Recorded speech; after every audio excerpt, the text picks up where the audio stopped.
This is part 2 of the series, and in this video I will cover what is kickback and how to avoid getting injured from kickback. So let's get started. Hi, this is Ken of Rist Innovations. I've developed a 6-part video series on table saw safety that should help prevent you from being one of the 30,000 people that get injured using table saws in the US every year. I recommend that you watch all 6 videos of the series because each one covers something different. It's even more amazing to me that over the last 10 years, over 300,000 people have been injured using table saws. That's equivalent to the size of the population of Pittsburgh, Pennsylvania. The 2 main types of injuries are blade contact and blunt trauma. Many of these injuries are caused by kickback. The most common injuries are due to the fingers and hands, including about 15% of the injuries are actual amputations. The second most common injuries are to the eyes or the body due to flying wood. And the injuries are very expensive. The average injury costing about $22,000 in medical bills and about $9,000 in lost wages. So let's talk about what kickback is and how to prevent it. All right, I've unplugged this table saw, I've removed the saw blade guard, and it'll make it easier for us to see what kickback is all about. So when you're cutting your wood, as you get to this point here, you're at the center line of the table saw blade, and the blades are going in the downward direction. Once we get past this point, the blade is coming up out of the table, and when you're pushing this through, there's a chance that stresses in the wood, particularly lumber, would cause this kerf to close in and pinch the blade as the blade's coming up out of the table. And that can happen by the stresses in the wood. It also can happen if you're not keeping the piece of wood up against the fence. And if the piece of wood starts to shift this way, then this edge of the blade is going to catch the wood, and it's going to fling it back at you at 120 miles an hour, and it happens in an instant.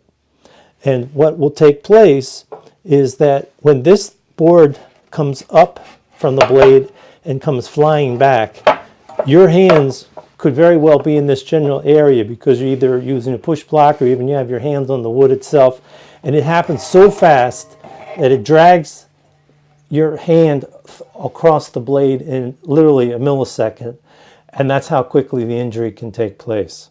There are a number of things that we can do to prevent kickback, and we're going to discuss that in a bit. What I'm going to do now is I'm going to demonstrate an actual kickback. I was taking a woodworking class a number of years ago, and a woman was ripping a full sheet of plywood on the table saw, and all of a sudden we heard this bang, and that piece of plywood got wedged in the table saw, knocked her 10 feet back and onto the ground. I'm sure she wound up with bruised ribs, and it just shows you how fast that the kickback can happen. So now I'm going to demonstrate that using a piece of styrofoam. Now I'm standing on the wrong side of the fence. It's because I want to be completely clear of it. I'm going to be wearing this face shield. I'm also going to be using these very long push sticks so that I can push it from way back here. And I'll be out of the path of the travel of the kickback of the foam board. And because the foam has no mass to it, there is no danger of myself getting injured. Nevertheless, I would not recommend that you try this at home.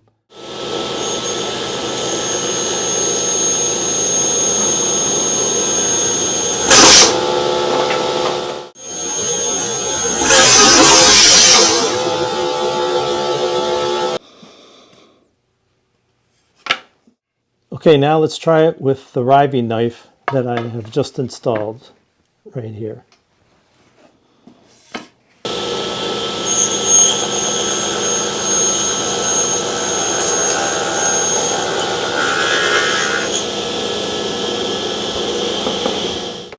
Okay, now we have the riving knife and we also have the blade guard installed.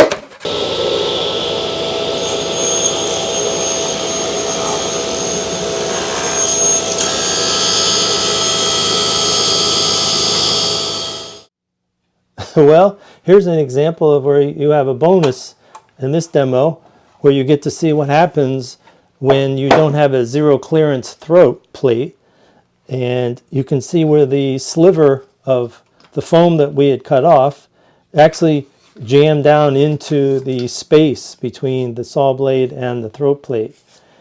It also brings up some of the common complaints that trying to cut thin strips are difficult with the blade guard in place.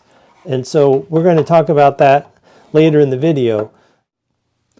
Okay, so what are all the things we can do to prevent kickback? First, we need to make sure that the saw blade is aligned and perfectly parallel with the miter slot. And your individual table saw instruction manual will give you your detailed instructions. I'll show you a bit later in the video how I align and test the alignment on my saw.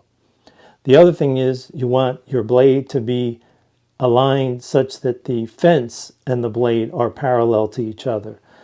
You especially don't want your fence to be tilted in towards this direction, towards the saw blade, because then you're causing a pinching action because the wood would be wider here and smaller there. So, or the distance would be. So that would be a problem. So those are two key points regarding alignment. The second critical thing is to make sure that you have a splitter or a riving knife installed based on what we discussed previously about the wood pinching against the back of the blade. You want to prevent that by installing that. When possible, I always recommend to use these stock roller guides. These turn in one direction and they're adjustable, and they actually cause the workpiece to be pushed up and held against the fence at all times, especially in this critical zone here. From this portion of the blade back is where you really want to make sure that that workpiece is held up against the fence. Certainly critical in the beginning here when you're first pushing through as well, but this is where the area of the kickback can really occur. And although installing your blade guard won't prevent kickback, I highly recommend to install your blade guard whenever you can, because that will at least protect your hand.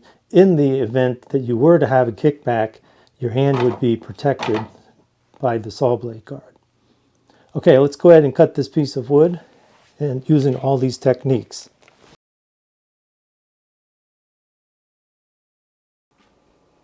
Tell me more, Kickback Man. Okay, I will. In my next video, I will cover how to set up your table saw. So we'll address types of saw blades, alignment, riving knives, and splitters, and blade guards. Oh my! So click the link.